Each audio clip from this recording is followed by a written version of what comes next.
Hello అండి అందరికి.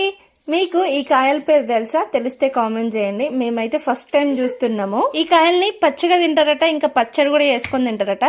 కానీ మా అత్తమ్మ కాల్చుకొని తింటే ఇంకా బాగుంటది అని చెప్పి పొయ్యి అంటు పెట్టి కాల్చుకున్నాము. మంచిగా నిప్పుకల మీద మంచిగా మాగినాయి. చిలుపక్క పండు ఎట్లా కాల్చుకున్నామో సేమ్ అట్లనే కాల్చుకొని తిన్నాము.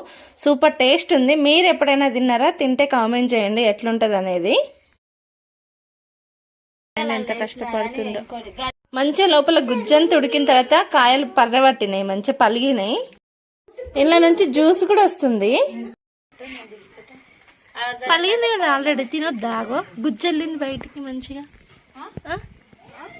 గుజ్జెళ్ళింది. సుయ సుయ సౌండ్ ఇంట్లో నుంచి పొంగుతుంది. అదే సుయ సుయ సౌండ్. అదేగో రసం చూడు ఎట్లా అజ్జుడాగు సుయ సుయ సౌండ్ వస్తుంది. తిద్దామా? దానిలో ఉన్న గుజ్జంతా బయటకు వచ్చేస్తుంది.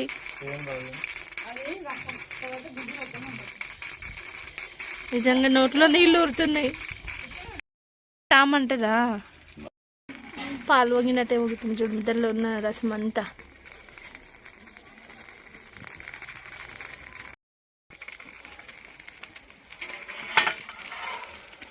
ఇంకొకటి కూడా దాని గుజ్జి వీడు ఎట్లయిందో, జిగురు జిగురగా. ఉండే నీకు వచ్చి చల్లగా ఉంది, తిందా. మారడికాయలు కాల్చుకున్నాం, టేస్ట్ ఇద్దాం ఎట్లుందో. అది ఓపెన్ చేయకు, లోపల తేనెలా ఉంది కదా, అది అట్లనే ఉంది తెలుసా. ఇగో జ్యూసి జ్యూసి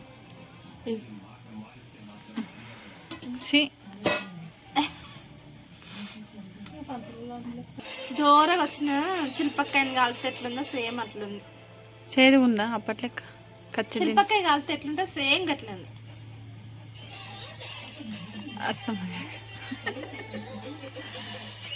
అది అత్తమ్మకి ఇచ్చే